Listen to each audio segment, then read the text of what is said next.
Good morning to everyone in the US and good afternoon to all who are watching us from the globe or in Turkey. My name is Defne Arslan, Senior Director of the Atlantic Council in Turkey and Turkey Program Center. And today I'm very happy to be hosting this event focusing on a very special and important occasion for Turkey and Turkish people. On 29th of October, the Republic of Turkey celebrated its 100th anniversary. A century ago, the founder of modern Turkey, Mustafa Kemal Atatürk, proclaimed the republic based on its founding principles. As Atatürk described, October 29 is the greatest of holidays and events for Turkey and Turkish society and for its history, and continues to regard the Turkish Republic as the most profound relic of Atatürk, which was highlighted in its 100th anniversary celebrations throughout the country. Just so the crowd was immense, everybody celebrated on the street, and it was a joyful day and for the people of Turkey. The highly anticipated 100th milestone provided an opportunity for the country to rise above contemporary political disagreements and unite to celebrate Turkey's founding, which ushered in significant societal, political, economic, and cultural change from the remnants of the Ottoman Empire.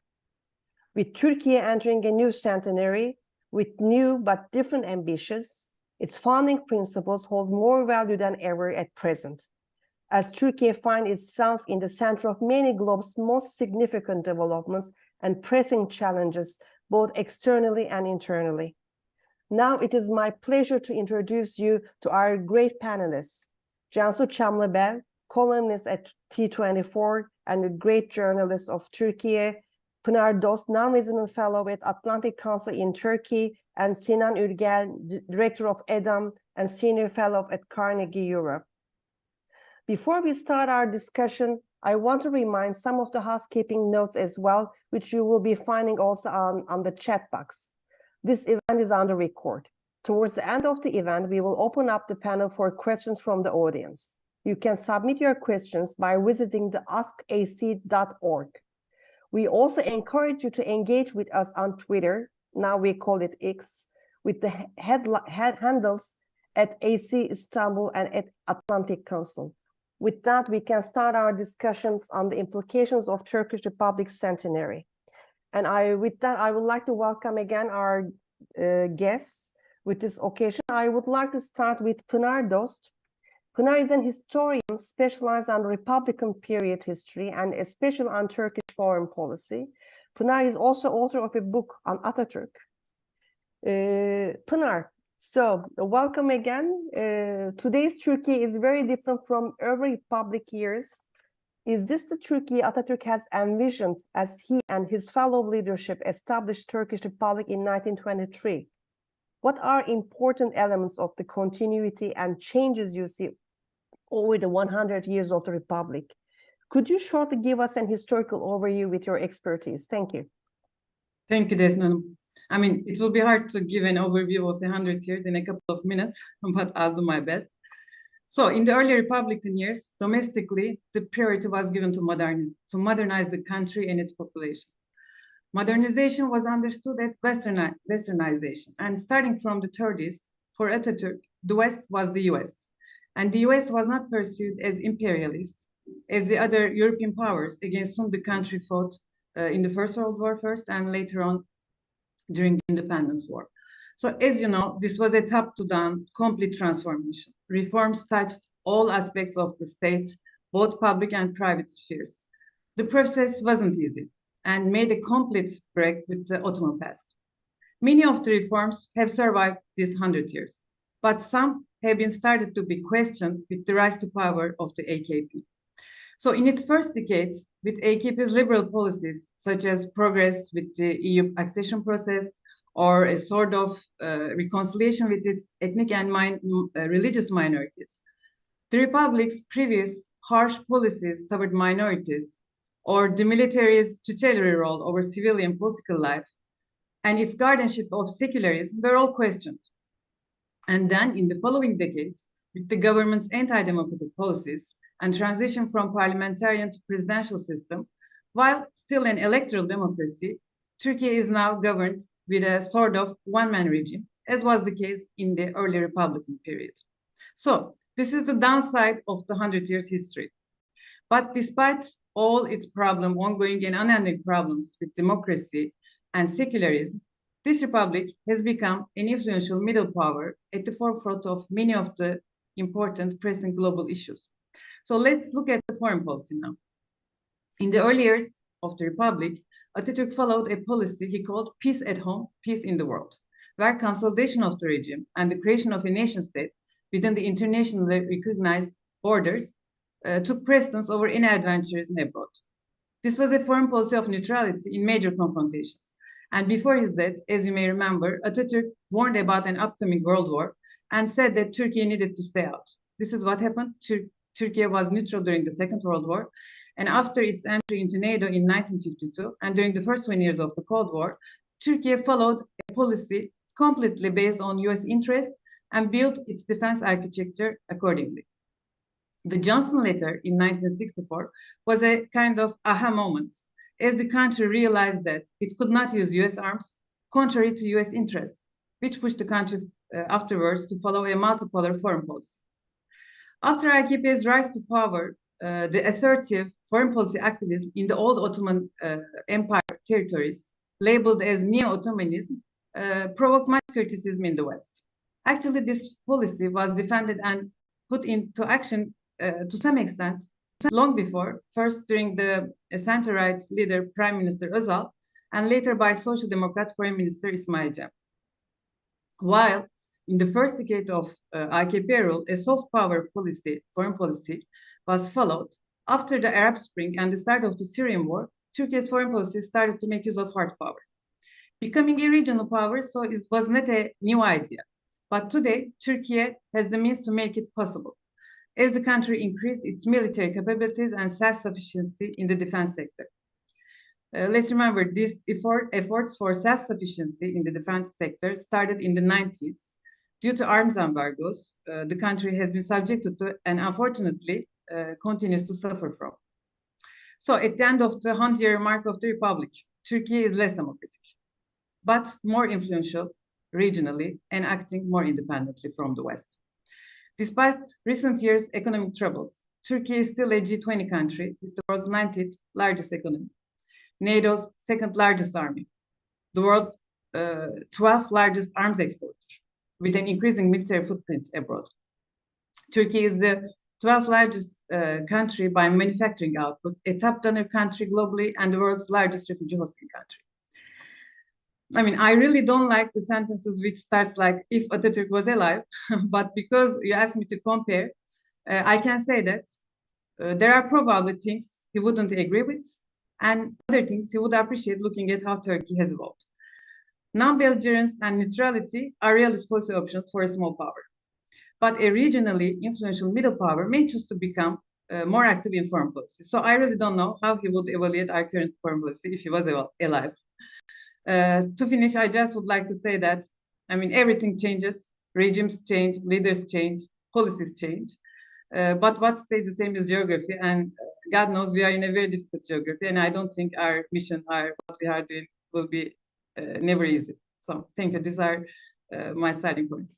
Pınar, thank you for this great kickoff. But even though I promised you not to ask off-script questions, just so I would like to expand you one thing, and then I'd like to move on to Cansu with my question. What is that when the Turkish Republic was established at the end of the Republic War, the Independence War of Turkey, so I think it is also important to give a sense of how Turkish Republic was established, so to make our audience to have a better understanding why this job was coming from, what is the culture behind in Turkish people's mind, like what does gavur means, for example, just what.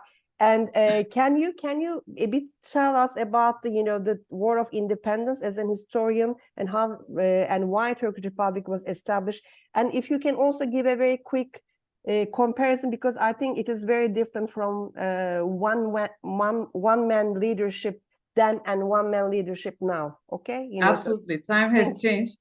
Obviously, the first thing I wouldn't like to do is anachronism. We cannot read history from today's lenses. I didn't wanted to make it long. That's why I didn't go into details. Obviously, in the 21st century, democracy is not just electoral democracy, and one-man regime today is not the one-man regime of the 2030, or even I will go up to 30s, the whole 30s, and even before the Second World War. All world are governed, I mean, run by dictators or autocrats.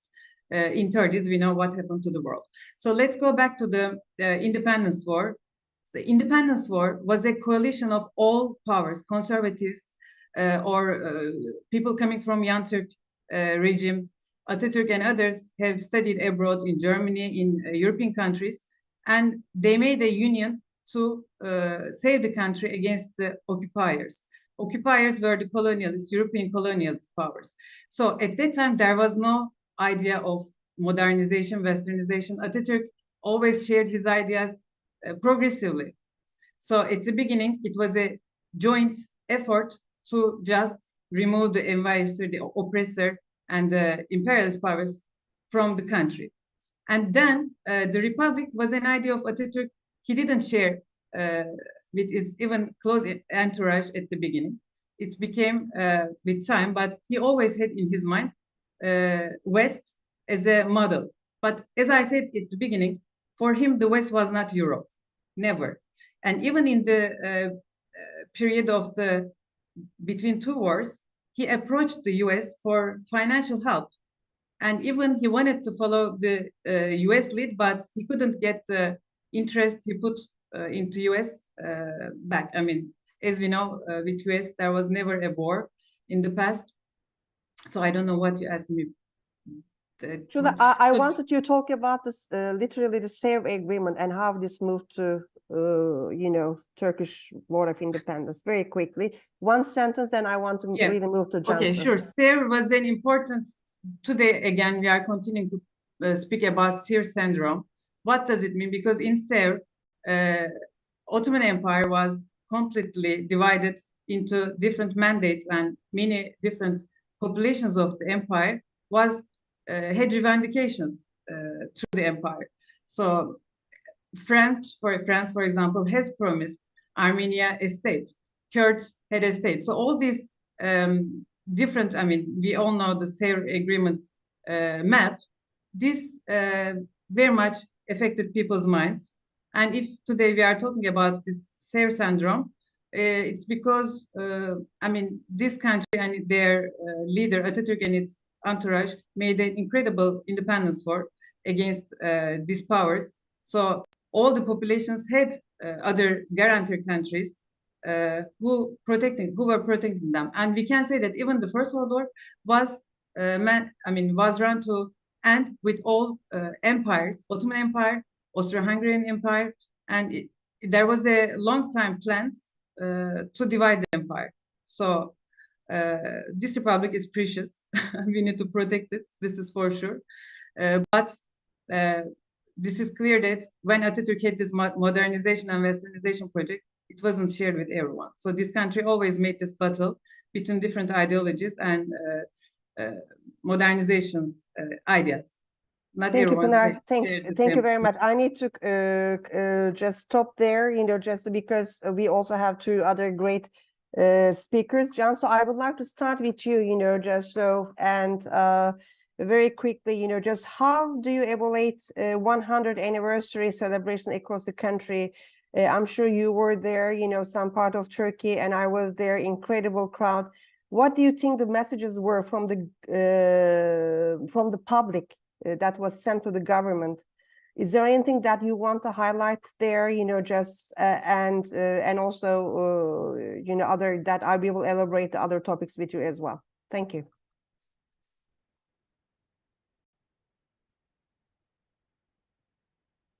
You are muted, Cansu. Sorry.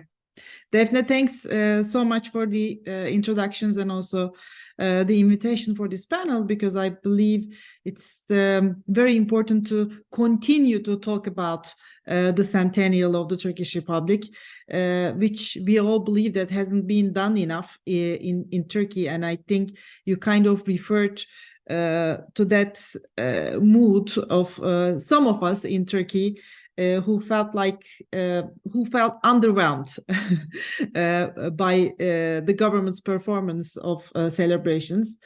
Well, I'm really sort of conflicted about the whole thing. And just to start with, I was in Istanbul for the October 29th. And yes, there was, as you said, the masses in the streets. The first time ever, maybe this much of a partying mood, party environment. But also, on the other hand, we were sort of heartbroken in a way. We thought that we would celebrate the 100 years of the Republic in a much glorious fashion, which did not take place due to, and at least the official explanation came from the government, was that this was because we were mourning for the losses in Gaza. It's definitely a time for grief. What's happening down there in Gaza for all of us in Turkey, and I think all over the world, for everyone who wants peace, for every nation. But it didn't necessarily have to mean that while feeling that sorrow and grief for Palestinians, we would just cancel the celebration of a free republic here in Turkey, because I believe Turkey's strength. I mean, Pınar talked about Turkey becoming a more influential country, maybe in the last decades, although it hasn't become more democratic. I would partially agree with her, but at least I know that across the Middle East and in our immediate neighborhood, Turkey has always been this inspiration for the other countries who are lagging behind in their journey towards democracy. I'm not saying that Turkey is doing great, and we can talk about it later during the discussions, but still, I mean, struggling a lot of polarization, internal tensions and all that. We still have the Kurdish question. We still have to come to terms with our Armenian question. We have all these in the closet, and there was a time in the beginning of 2000s, and Justice and Development Party in its early years, I think, contributed a lot to this mood in like opening up all these conversations in Turkey. But unfortunately, we are back to square number one, and it's even much more difficult to talk about these things than 20 years ago. But as I said, I'll come back to these topics later. And coming back to the celebrations, yes, the state was aggressively absent in terms of like mobilizing the masses. But something else happened, and I find it quite liberating in a way. And I felt like maybe first time in Turkey, after all these years, it felt more like a July 4th sort of celebration in Turkey, by which I mean people owned the celebrations. They threw parties in their homes. They took their kids to streets with the flags. This is not really how things have been done in Turkey. I mean, regardless of the governments. I'm not only talking about the AKP government. But, I mean, they have been there for so long now. We even forgot that there were other governments ruling the country. But it was always the state initializing a celebration. So because of the absence of the state, it was time for the civilians, the people of Turkey themselves, being more creative about finding ways to show their appreciation to the founder of the republic. And in a way, I mean, I can't help but feel that eventually Erdogan and his comrades probably were not really happy by the result of what they did, because it was counterproductive, because they sort of like announced this day of mourning or week of mourning, and most of the celebrations, the state celebrations, were canceled. It was the people who were owning the celebrations, and it became even bigger. And I don't want to keep it long, but maybe something to add, and I find it very important that Turkey's secular private companies played a very important role in terms of promotion of this celebratory mood among the seculars. And by which I mean, there are, I think we don't call them commercials, but small, like short videos or short films of remembrance. I mean, it's very trendy in the last years in Turkey. It's not just this year, but this year I found it very compelling that almost every leading company came up with their own Atatürk or Republic short movie. And these were widely distributed on social media and also via the conventional, traditional TV channels. And it's sort of like portrayed, I mean, we can always talk about two Turkeys, but now I think we can talk about 3 or 4 Turkeys, like in terms of like the social division lines. But at least this major cleavage, the seculars and the conservatives cleavage, coming back to what Pınar was describing historically. On one hand, there was this, I'm talking about this year's October 29th celebrations. On one hand, there was this creative, dynamic, money-making, West-facing community of seculars and progressives sticking to Atatürk, maybe more than ever, because I know for a fact that many people who have been sort of underlining the importance of Atatürk's legacy this year have been very critical of Atatürk's policies and revolutions for a long time, especially the academics. And now things are turning sort of upside down because there is so much neglecting of Atatürk and its legacy.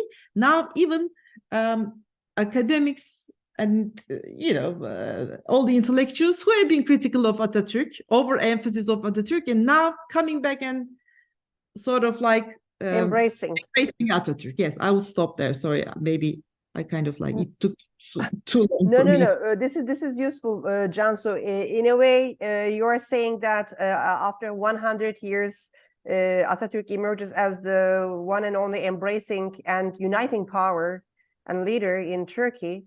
So from there, before we move on with Sinan and with in Turkey's foreign policy and so on, I also like to touch base, because Atatürk provided Turkish women recognition of its rights to vote in 1934. This was before European countries like France, Italy, and Belgium. So what does the establishment of the Turkish Republic represent for Turkish women? Why founding principle of Turkish constitution like, secularism still matters, especially more than ever? Thank you.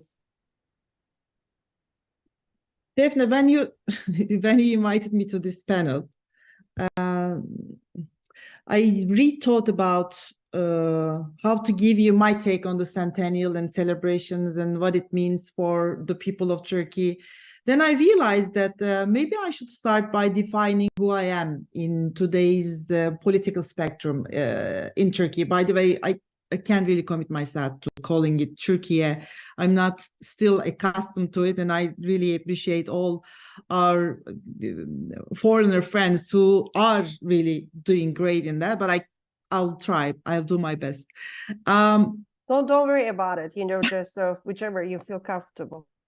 I mean, everybody felt comfortable with calling it Turkey for 99 years, and it wasn't less of an important country when it was called Turkey. That's my point. But anyways, so I don't want to be associated with any political party or leader in Turkey, but you can call me as someone from the 25 million, from the 48% camp.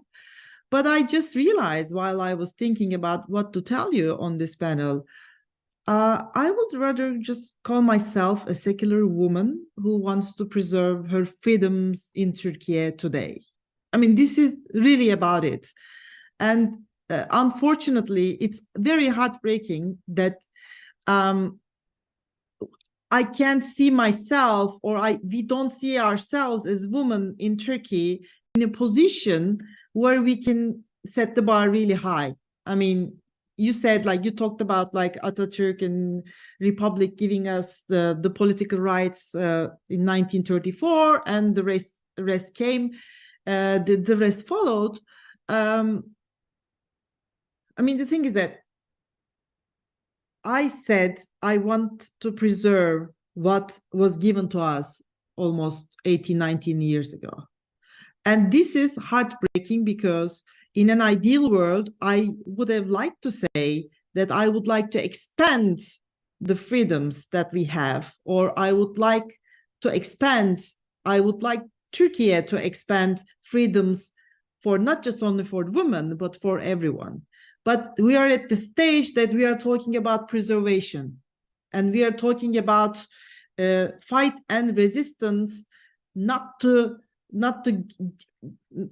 surrender or give over our rights. I mean, we can talk about the Istanbul Agreement. We can talk about all sorts of crimes committed against women and children and all other communities. But it's just that we are at this stage that because of the authoritarian and conservative policies of this government, now all the rights that we talked about almost a century ago is now becoming more and more as a luxury.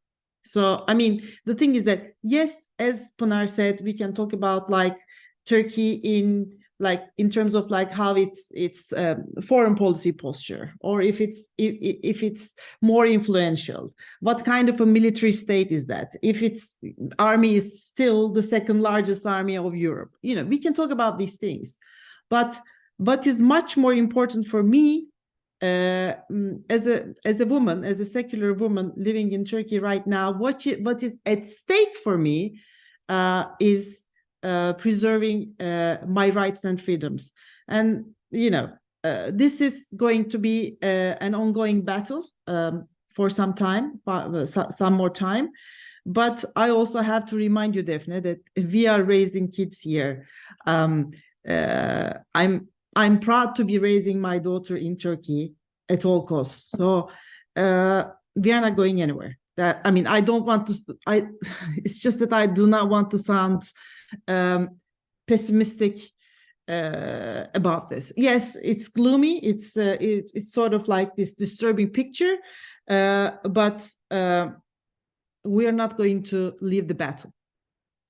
Thank you, Cansu, for sharing your thoughts. So if I may, I'd like to move to Sinan. Sinan, welcome again. So great to have you here. You recently wrote a piece with Alper Coşkun, former Turkish ambassador, just now also Alper is with Carnegie, elaborating the topic as well. There you underlined the social divisions stem from the identity crisis, which also will affect Turkey's role as an international player.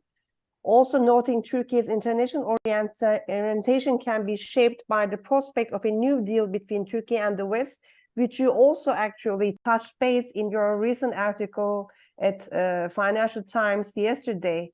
So what do you think should be the pillars of this new deal? Can you please expand your thoughts here, just so how Turkey's policy will be shaping in Turkey's second centenary, which started recently? Thank you. Dear Daphne, first of all, many thanks for the invitation. I may not do full justice to your set of questions, given the very ambitious nature of those questions. But let me at least try to highlight some of the main points in my analysis, both in the published piece at Carnegie with Alper and yesterday with the Financial Times.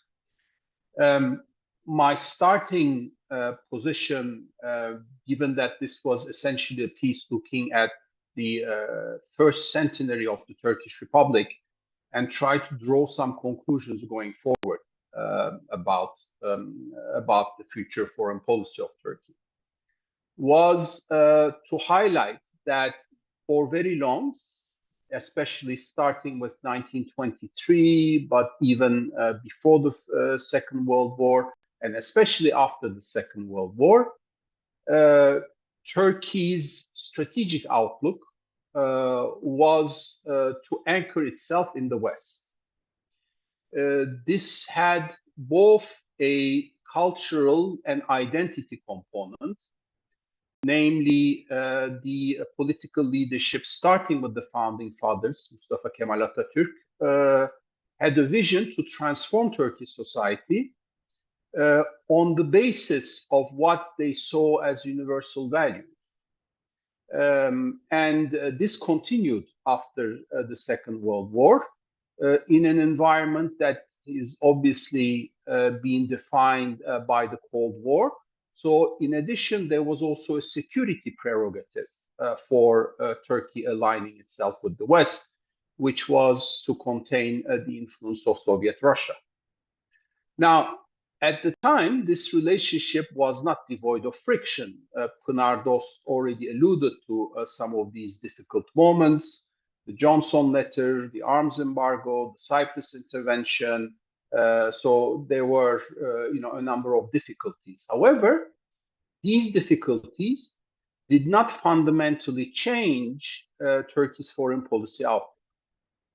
Then comes AK Party early 2002. And over the past 20 years, we see something different driving Turkish foreign policy. That is essentially embedded in an understanding by the AK Party elite that Turkey's relationship with the West had been a mistake, that this relationship basically caused damage to Turkey's national interest. Turkey is from a different civilization. It has different roots. It has Islamic roots. It has Ottoman roots. And it is not part of this Western civilization, so it will always be refused by the West. And therefore, Turkey has to change its foreign policy objective or vision to become more strategically autonomous from the West. So over the past 20 years, it is this vision that has, in my belief, painted Turkey's foreign policy activism to acquire a degree of strategic autonomy, to act in ways that are, according to the AK Party leadership, more in parallel with Turkey's national interest, without a need to strive for a convergence with the West. Now, this policy was done in a way that, where we look back over the past 20 years, there are success stories, but there are also, failures in terms of what this policy has brought about. One particular failure, of course, is that after the Arab Spring, the type of foreign policy activism that was put into place ended up tarnishing Turkey's relationship with the countries in the region, not alone just the West. So that ultimately, by the end of the last decade, 2020, Turkey had to acknowledge this situation and essentially seek to recalibrate its policy. And this is a recalibration that still goes on as we see many efforts to mend bilateral relations with a host of countries, with Egypt, with Saudi, with the UAE, and so on. This is where we are in terms of foreign policy. Now, to answer your question about, what to expect in the new century, I think the current identity, Turkey's unresolved identity at home, for reasons that was discussed today, has an incidence about what sort of foreign policy even future Turkish governments will adopt. So on the one hand, you can have the scenario of Turkey becoming essentially breaking away from the West on the basis of a very high degree of Western skepticism that we continue to witness. Now, the West obviously is also to blame for some of this, given its double standards dealing with Turkey, given particularly US policies that have damaged Turkey's perception of internal security, its support to the YPG in Syria, the EU's refusal to embrace Turkey despite having opened accession negotiations in 2005, Sarkozy saying blatantly no to Turkey, and so on. So there's a lot on the Western side that is also needs to be underlined as impediments to this relationship. But fundamentally, it is more than this. It is really about how the Turkish polity, the Turkish electorate, will decide to view the future role of this country. And here you have two competing narratives. We always had these narratives. Historically, one has been more marked than the other, but we have two competing narratives. And we saw this in the last electoral round as well. One narrative is to go further deep into this drive for strategic autonomy. And the other one is to have what I call this New Deal with the West. Now, the first narrative of deepening the strategic autonomy has a very serious handicap. It's not that it cannot be done, it can be done. But the handicap is that Turkey is not India, Turkey is not Brazil.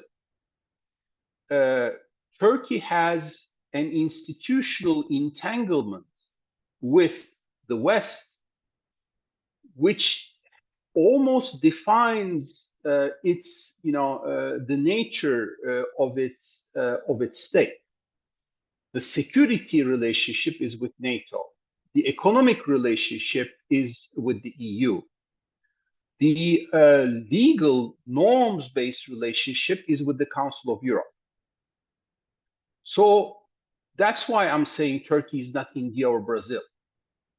Wanting to untangle this relationship is going to be very damaging.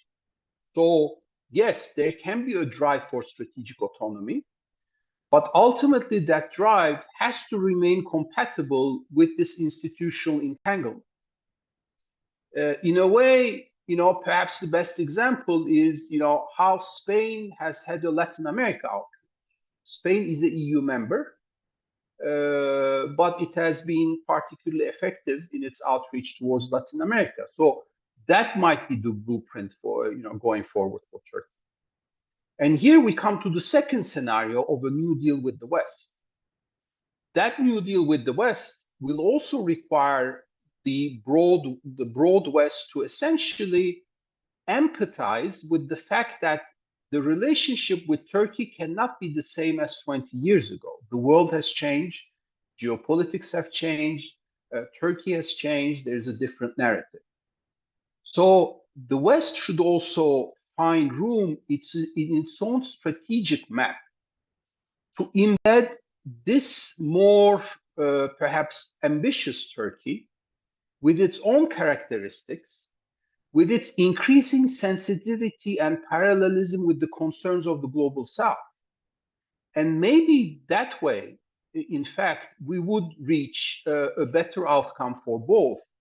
The West then should be enriched with a Turkey that brings on board these sensitivities, whether they have to do with the future of the trading system, with climate, with the Palestine question. So a Turkey that is, more sensitive to what we hear from the general class of countries that can be called, even though I know it's a misnomer, the global West. But so that is the New Deal. That basically, how do you integrate, reintegrate in the West strategic roadmap through deeper engagement with the EU, to a less friction-prone relationship with the US, a Turkey that has become, a regional power that is now more ambitious in advancing its national interest, that has this sensitivity to the concerns of the global South, but nonetheless, and here's the final thing, nonetheless, a Turkey that is willing, that will not shy away for demonstrating that it is true strategic embedment, that its true strategic positioning is with the West.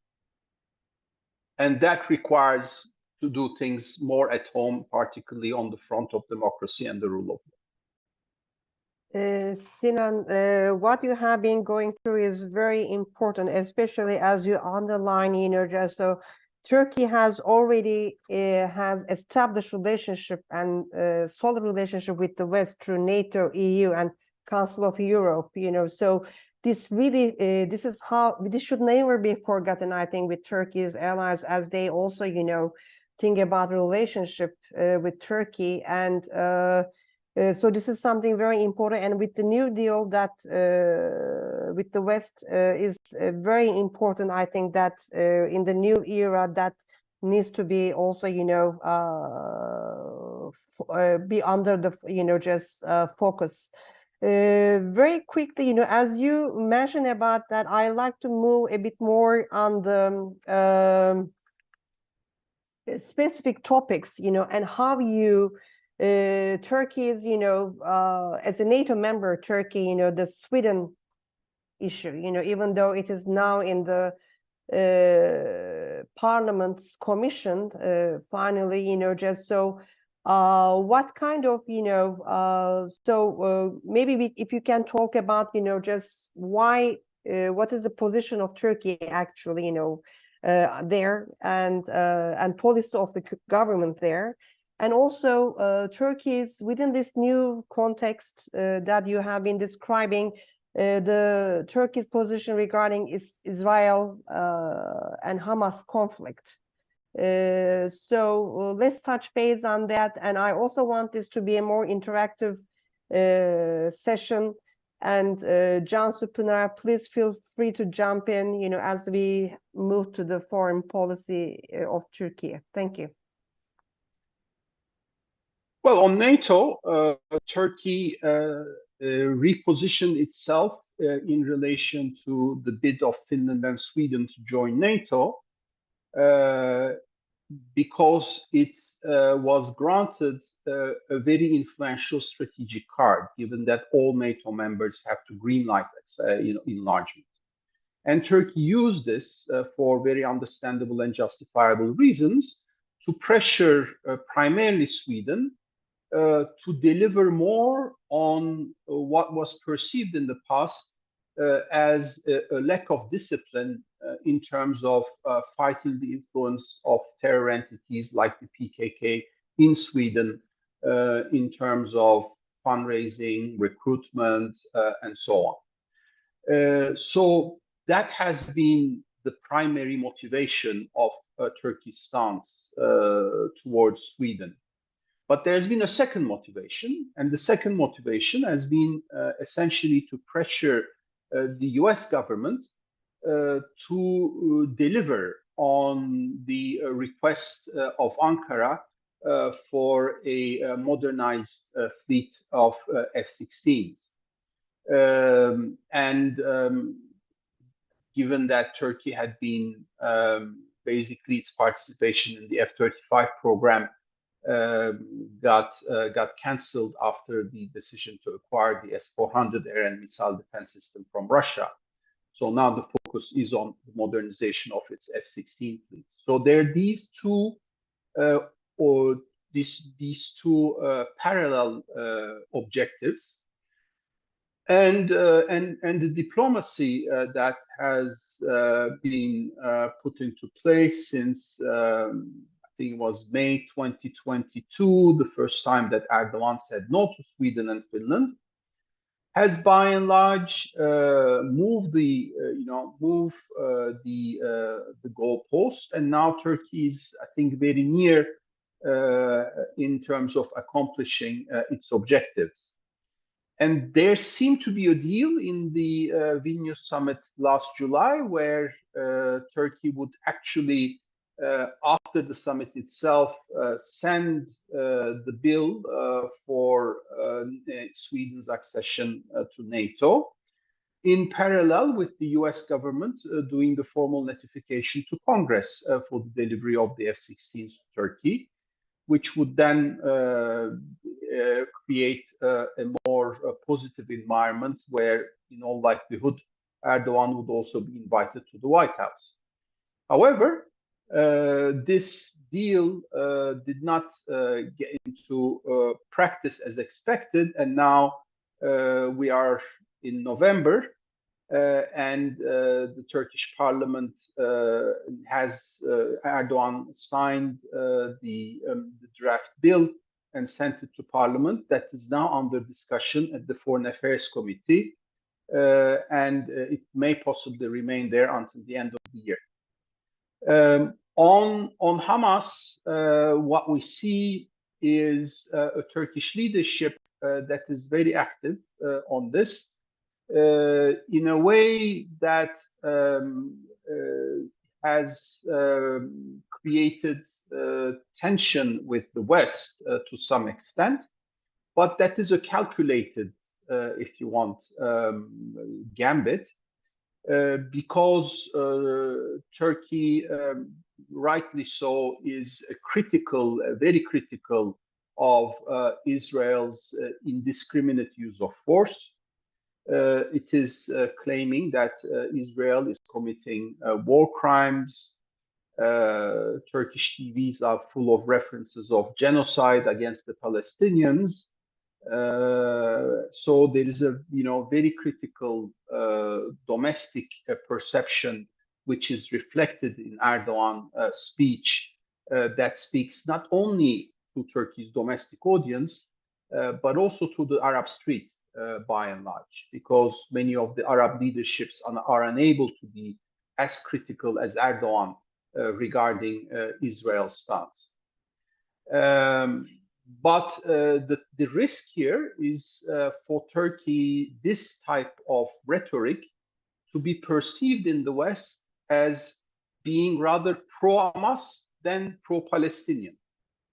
And I think that is the gist of the matter. This is where more calibration needs to be made to Turkey's stance, because I think it would not serve the country's national interest at a time when it wants to advance its own relationship with the West, of being uncritically pro-Hamas, whereas the right angle would have been to be very critical of Israel, but be pro-Palestine rather than pro-Hamas. That's the difference which has not really been made very clear when we listen to the foreign policy rhetoric.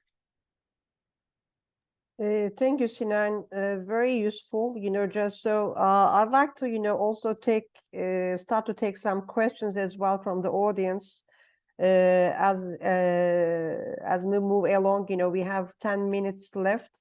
But the bottom line is that, just in 100 years of Turkish Republic, which started with a war of independence, as Anatolia was literally, divided among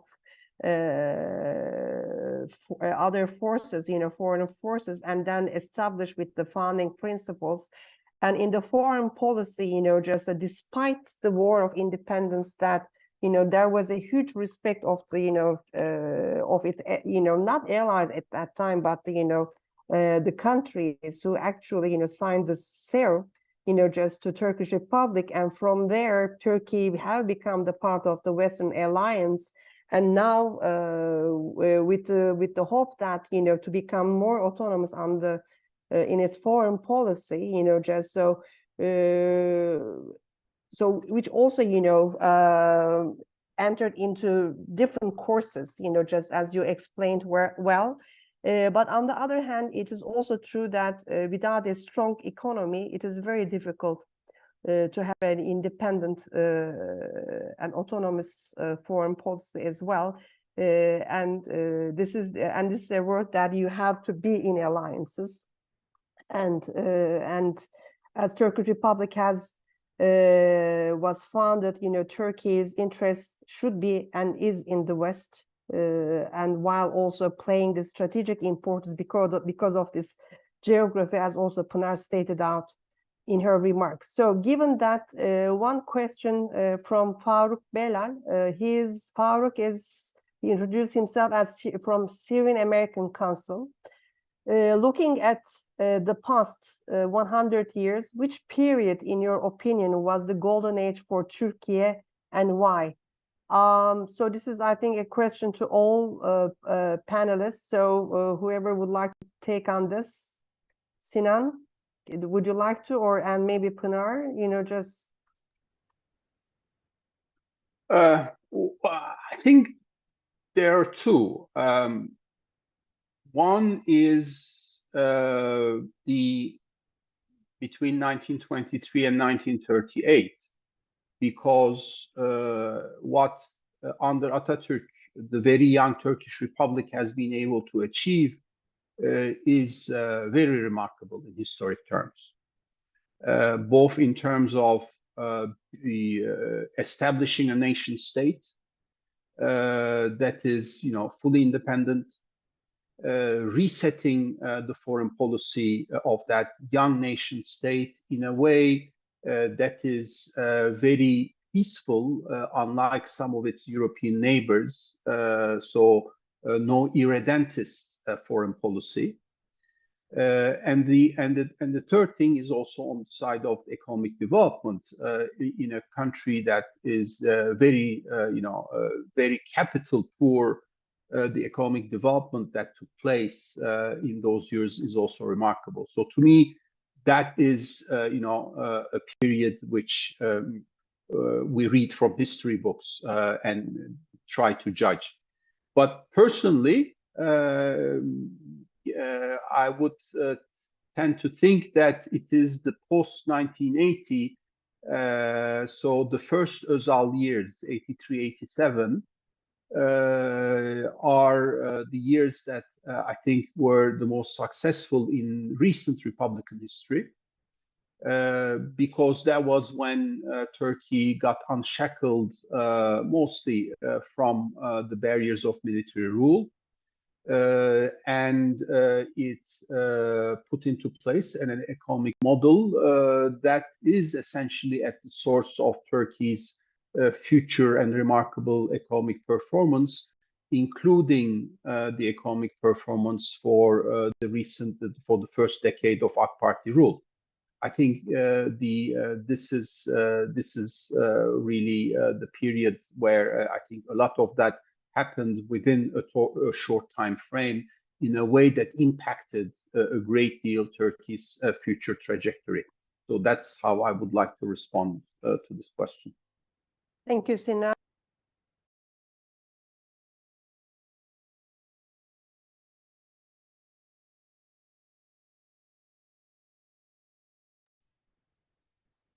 I think I was mute. Do you want to? Okay. Okay, very quickly, just another question from Yevgenia Gaber. Yevgenia is our, she's also a fellow in Turkey Center, just we work together on the Black Sea issues and, Ukraine policy. And she is asking, this is actually in line with the question that I was planning to ask you, Sinan, as well, but anybody can jump in. What is the assessment of the current political party's performance with regard to the continuity of Atatürk's legacy?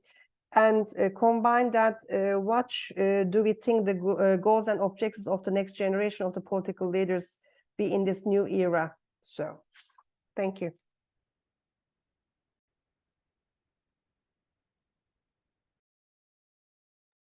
Well, maybe Cansu or Pınar may want to answer this. I don't want. You want to take on that, Cansu? 2 sentences. Well, apparently, this is kind of in line with the questions that you sent us prior to the panel.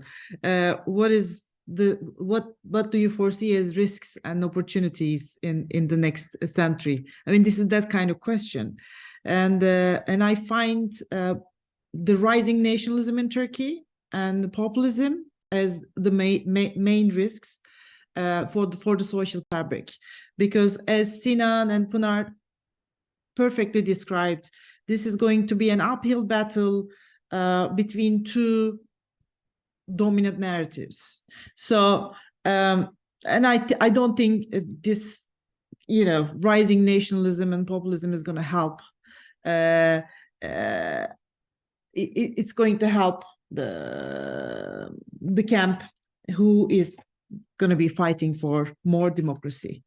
But also, as far as the opportunities are concerned, we are talking about the brain drain in Turkey in the last 5-6 years, because the intellectual and the educated masses are leaving the country due to economic crisis and also political pressure, and finding refuge for themselves in the West, Europe and the United States.